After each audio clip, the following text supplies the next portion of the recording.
लेकिन पशु धोखे में हो जाते हैं। ये धोखा है।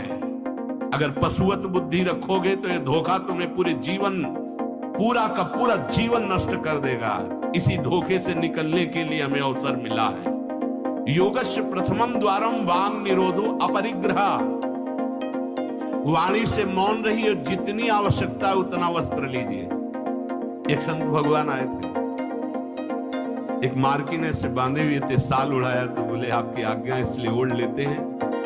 हमका किसी बाहर निकल के किसी को दे देना, हमारी श्री जी की प्रसादी, इसलिए हमारी प्रसन्नता की तो उनका ओढ़ लेते हैं। पर महाराज हम रहते ऐसे ही, उनका धन्य है, नौजवान हो, बहुत सुंदर है, तो हमका आप बाहर जब निकलना किसी को देखना ऐसे आवश्यक है तो आप दे देना। तो बड़े प्रसन्न हुए, आदर करके उन पर हृदय में आदर हुआ उनका, नहीं मुझे नहीं चाहिए, मैं तो जैसी रहनी से रहता हूं। हमने घटिया घाट है एक फर्रुखाबाद फतेहगढ़ की तरफ, वहां रुके हुए थे।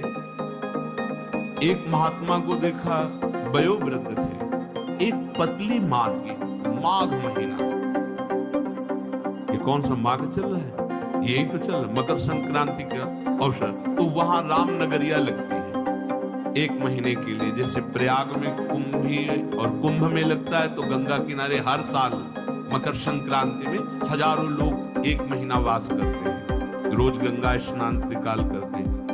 उन महात्मा जी के समीप रात्रि में गए तो शरीर कांप रहा था और मंत्राकार थे, एक झोपड़ी में बैठे हुए थे।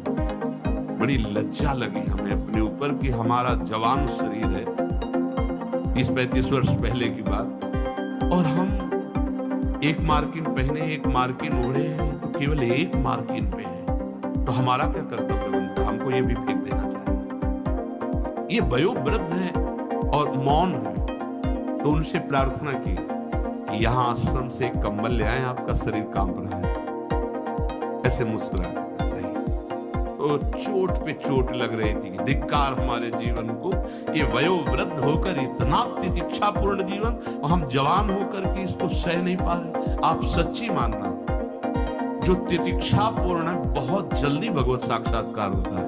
भगवान आदेश करते तास तितिक्षा सुधारत। आज हम केवल शरीर दुलार में अपने समय को नष्ट करते हैं, शरीर पोषण में। भाई देखो, ये छोटी छोटी बातें आपको देखने में लगती होंगी बड़ी बात है, यही आपको आपके आराध्य देव से विलग किए हुए हैं। महीना भर आप केवल ऐसे आहार करके देखिए कि जिसे तुम्हारा मन कहता अच्छा उसको हटा दीजिए। आज थोड़ा त्याग मत वर्णन कीजिए, आज थोड़ा हमारे उदर में परेशानी है।